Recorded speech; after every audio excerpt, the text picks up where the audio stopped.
have sat in that same pew for 31 years.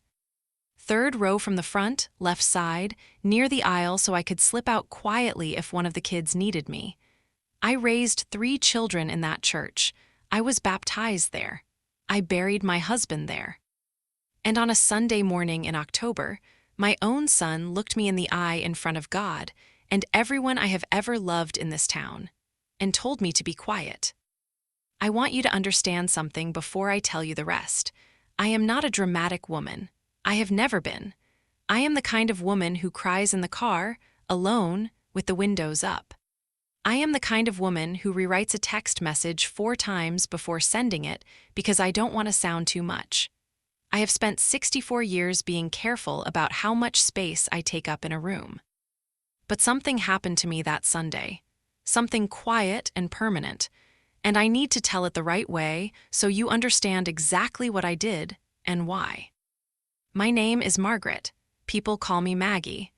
I was born in Cookeville, Tennessee, the second of 5 children, raised by a schoolteacher mother and a man who fixed engines and believed that silence was a form of dignity. My father didn't talk much, but when he spoke, people listened. I always wanted to be like that. I married Daniel Calloway when I was 23 years old. He was a quiet man, too, a steady man. He drove a truck for 22 years and never once complained about being tired. He died of a heart attack on a Tuesday morning in April, 11 years ago, sitting in his recliner with a cup of coffee in his hand. The coffee was still warm when I found him. We had 3 children. Renee, who is 40 now and lives in Nashville with her husband and 2 little girls. Travis, who is 37 and who is the center of this story. And Bobby, the youngest, who moved to Oregon years ago and calls me every Sunday without fail, no matter what. After Daniel passed, I stayed in our house on Birchwood Lane. A small house, 2 bedrooms, a screened porch in the back where Daniel used to sit and listen to baseball on the radio. I kept that porch exactly the way he left it. The radio is still there. I don't turn it on, but I like knowing it's there. For the first few years after Daniel, I was just surviving. You know what I mean? You get up, you make the bed, you go to church, you bring a covered dish to someone's funeral. You keep moving because stopping feels like something you might not come back from. Travis was the one who stepped in. He lived 20 minutes away with his wife, Candace, and their 2 sons. He started coming by the house regularly. He helped me with the gutters, with the car, with the things Daniel used to handle. I was grateful, deeply grateful. I told him so every time. What I didn't see, not right away, was that the help was slowly becoming something else. It started small, the way most things do. Travis began making suggestions. About the house, about the money, about what I should and shouldn't be spending. At first it sounded like concern. Mom, you don't need to be paying someone to mow the lawn. Mom, why are you paying that much for cable? Mom, have you thought about what you'd do if something happened to this house? I thought he was being practical. Daniel was the one who handled our finances. I was never as comfortable with the details of it all, so I let Travis help. I gave him access to some accounts so he could help me manage things. I signed some papers he brought over one evening after dinner, papers he said were just to simplify things, to make it easier for him to help me. I didn't read them carefully enough. That is my truth. I trusted my son the way a mother trusts her child, which is to say, completely, and without the kind of armor you should probably be wearing. Over the next 2 years, things shifted further. Travis started making decisions, not just suggestions. He refinanced something on the house without fully explaining it to me. He moved money between accounts in ways I didn't completely understand. When I asked questions, he would get a look on his face, not angry, not exactly, more like tired. Like I was a child who kept asking the same thing. Mom, I'm handling it. That's what you wanted, right? I started feeling like a guest in my own life. Candace, his wife, was pleasant to my face, but I could feel the distance in her. She called me by my first name now instead of what she used to call me. She had stopped asking my opinion about anything. At family dinners, when I would start to share something, a story, a thought, even just a memory of Daniel, there would be this flicker between her and Travis. A look, just a half second, but I caught it every time. There she goes again. Renee saw some of it. She mentioned it once on the phone. Maggie, are you sure about letting Travis handle all of that? Have you gotten a second opinion on anything? I told her I was fine. I told her Travis was just trying to help. Bobby asked Ed more directly. Bobby, my youngest, who has always had a way of saying the thing no one else will say. He called me one evening and said, "Mom, I want you to talk to someone. A lawyer, maybe, just to understand where you stand with the house and the accounts." I told him he was being dramatic. I was wrong. I don't know exactly when I started noticing. It wasn't one moment. It was more like one morning I woke up and looked around my own kitchen and felt like a stranger in it. Like someone had rearranged everything just slightly, not enough to point to, but enough that nothing felt quite right. I started paying closer attention. I asked my bank for paper statements. I started writing things down in a notebook I kept in my nightstand drawer. I called Bobby more. I called Renee more. I started reading things I had signed slowly, with my reading glasses on, at the kitchen table with a cup of tea. What I found over the next several months was not something I can describe quickly without making it sound like a movie, which it wasn't. It was slow and confusing and full of documents I had to have explained to me by a paralegal named Sharon at a law office in Cookville. A woman I'd never met before who sat across from me with a yellow legal pad and walked me through everything one page at a time. The short version, Travis had used the power of attorney I'd given him, those papers I'd signed after dinner, to make financial decisions that benefited him in ways I had never agreed to. Money had been moved. The house had been refinanced in a way that put him, not me, in a more controlling position. There were things that were technically legal. There were things that were not. Sharon said to me, "Mrs. Calloway, you need to understand what has happened here." I sat in that chair and I looked at her and I said, "I think I'm starting too." I drove home alone on a Tuesday afternoon in late August. I didn't cry until I got to my driveway. Then I sat in the car for a long time with the engine off and the heat of the Tennessee sun coming through the glass. My husband had built equity in that house for 22 years. My son had been quietly using it. I didn't call Travis right away. I didn't do anything right away. This is something I want women my age to hear. There is wisdom in waiting. There is power in being still while you figure out what you actually want to do. Because once you make a move, you cannot unmake it. And I had been making moves my whole life based on what I thought other people needed from me. This time, I was going to be careful. I spent September being quiet. I went to church. I had dinner with Renee and her girls. I talked to Bobby every Sunday. I kept going to Sharon's office. I let the lawyers do their work in the background while I lived my normal life on the surface. Travis came by a few times. I made coffee. I asked about the boys. I didn't show him anything on my face. I have my father's gift, it turns out. Silence as dignity. But inside, I was getting ready. Our church has a tradition called Testimony Sunday. It happens 4 times a year. Members of the congregation are invited to share something, a struggle, a blessing, something God has been doing in their lives. Pastor Henderson has run it the same way for 20 years. People stand, they speak, they sit. It's simple and honest, and it is one of my favorite Sundays of the year. I had decided, quietly and carefully, that October's Testimony Sunday was going to be mine. Not to make a scene, not to humiliate anyone. I want to be very clear about that. I am not a woman who wants to hurt people, even people who have hurt her. What I wanted was to be seen. To have the truth of my life spoken in a room full of people who knew me, who loved me, who could witness it. I wrote the letter in 3 drafts over 2 weeks. I wrote it by hand first, at the kitchen table, in my careful schoolteacher's penmanship. the same handwriting my mother taught me. Then I typed it. Then I revised it. Then I printed it on plain white paper and read it aloud to myself once, in my bedroom, with the door closed. I wept through the whole thing. But I knew it was right. I sealed it in an envelope. I wrote for Pastor Henderson on the front, and I put it in my purse and I carried it to church on the third Sunday of October. I want to tell you about that morning, the way it actually felt, not the way a movie would show it. I woke up at 5:30, which I always do. I made coffee.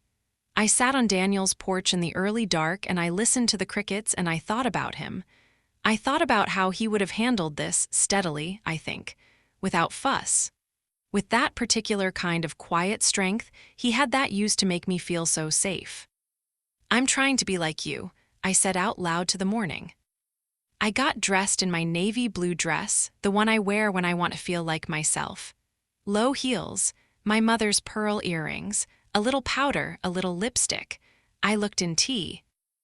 He mirror, and I thought, this is a woman who has earned the right to tell her own story. I drove myself to church. Travis and Candace were already there when I arrived. Their boys were with them, 10 and 13 now, good boys who still hugged me when they saw me. I hugged them back and I held on a second longer than usual. This was not their fault. None of this was their fault. Travis looked at me a little differently that morning. I don't know if he sensed something. Maybe he'd gotten a letter from a law office. Maybe he'd heard something through the small-town grapevine that Cookville always has. But there was something watchful in him that morning, something careful.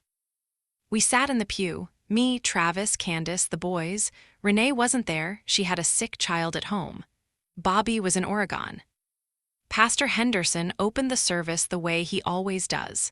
Hymns first, then the scripture.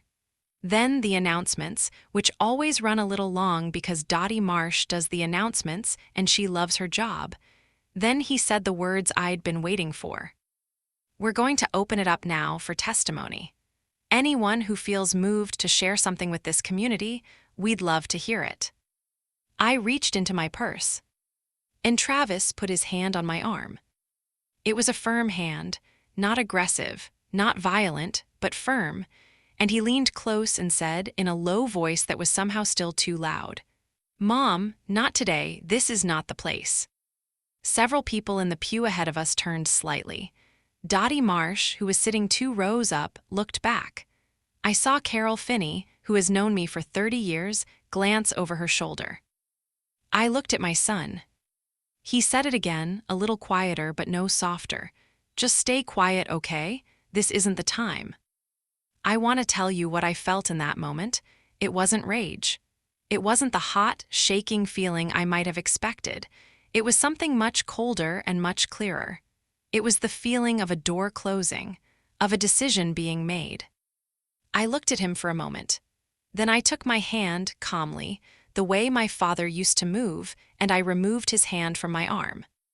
I took the envelope out of my purse. I stood up. I walked to the front of the church, and I handed the envelope to Pastor Henderson. I said, "Pastor, I wonder if you might read something for me today." And I went back to my seat. You could have heard a pin drop. In a church of 200 people, every sound went out like a light. Pastor Henderson is a man of 63 who has seen a great deal in his years of ministry. He looked at the envelope. He looked at me. He looked at the congregation. He opened the envelope. He read the letter. I am not going to tell you every word of it. Some of it is private. Some of it is still in legal proceedings, but I will tell you what it contained. It contained the truth about what had happened to my house and my money. Written plainly, without bitterness, the way I would write a grocery list, clear and factual and complete. It contained the names of the attorneys I had been working with. It contained a statement about my father's belief that silence is dignity, and my new belief that sometimes speaking is the only dignified thing left. And it ended with this, which I will share because I wrote it for this room, for this moment, and for every woman who has ever been told to be quiet in a place where she had every right to speak. I am not here to accuse, I am here to be witnessed. I have lived in this town for 64 years. I have given this church my time, my tithes, my grief, and my joy. I am asking you now to simply know the truth of what has happened to me, not so you will judge, but so that when I walk out of here today, I walk out seen. That is all I have ever wanted, to be seen. Pastor Henderson read it all. His voice only broke once, near the end. When he finished, the church was quiet for a long time. Then Carol Finney started to cry, and that opened something in the room. I did not look at Travis during the reading. Not once. But I felt him beside me, rigid and still as a stone fence, and I knew that the world he had constructed, the one where I was the confused older woman who needed managing, had just changed shape in a room full of witnesses. He left before the service ended. He and Candace and the boys. I heard them shuffle out during one of the hymns. I didn't turn to watch them go. I kept my eyes on Pastor Henderson, on the pulpit, on the gold cross above the baptismal. After the service, people came to me, quietly, one at a time. Carol Finney held my hands and didn't say anything, which was exactly right. Dottie Marsh, Dottie, who I always thought was too chatty and too much, sat down next to me and said simply, "Maggie, I'm so sorry that happened to you." I thanked her. Pastor Henderson came last. He sat in the pew beside me when everyone else had drifted to the fellowship hall. He gave me back the letter. He said, "What do you need right now?" I thought about it. "Nothing," I said. "I think I just needed today." He nodded. He's a wise man. He didn't push. The legal process has been slow, the way legal processes are. I won't get into all of it here because it isn't finished yet, but I will say this. When I walked back into Sharon's office the following week, she told me that things were moving, that there were options, that I was not without recourse. And more than that I was not alone. 3 women from my church called me that week. 3 women who were in that pew on Sunday. Each of them had their own story. A different kind of story, but the same shape. A trusted person. A slow shift. A moment where they realized that the love they'd given had been used as a tool against them. I listened to each of them. We talked. I gave them Sharon's number. Travis called me once, 3 days after. His voice was not the voice of a man who felt he'd been caught. It was the voice of a man who felt wronged, which told me everything I needed to know about where he was in his own understanding. I told him I loved him. I told him I had not done what I did out of hatred. I told him that the truth had needed a room, and I had given it one. He hung up. I put the phone down on the kitchen counter, and I stood there for a moment, looking at nothing. Then I made supper. There is something I've been learning this past year, something I want to say carefully because it is still new to me and I don't want to get it wrong. Forgiveness is not the same as forgetting. Forgiveness is not the same as pretending. Forgiveness is not the same as silence. I have spent my whole life confusing those things. I thought if I forgave someone, I was supposed to go back to the way things were. I thought forgiveness meant absorbing the wrong and moving forward like it hadn't happened. I thought the Christian thing to do was to be quiet about pain because being quiet was the same as being good. I don't believe that anymore. I believe you can love a person and still tell the truth about what they did. I believe you can forgive someone and still protect yourself from what they're capable of. I believe God is not frightened of honesty. I believe God was in that church on that Sunday, and I believe he was not telling me to sit down. It is winter now. The porch out back is cold. I don't sit out there as much, but I still check on Daniel's radio sometimes. Still make sure it's there. There's something about keeping a thing in its place, even when you don't use it. It means something I can't explain. Bobby flew in for Thanksgiving. We had a small dinner, just him, Renee, her girls, and me. The house felt full in the right way for the first time in a long time. Renee cried a little when I told her the whole story, the parts I'd kept from her. She held my hand across the kitchen table and said, "Mom, I'm so sorry I didn't push harder." I told her it wasn't her fault. I told her I'd needed to arrive at it in my own time. Bobby made the cornbread. He burned the first batch, which he has done every single Thanksgiving since he was 15 years old. We laughed about it. A real laugh, the kind that comes from somewhere safe inside you.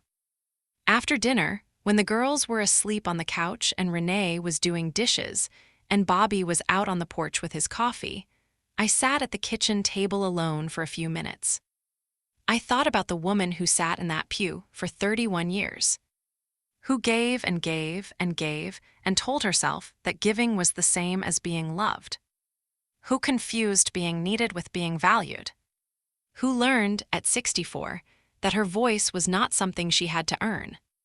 I thought about my father, his silence, how I'd always admired it, but I also thought about how silence is only dignity when you are choosing it, when it belongs to you.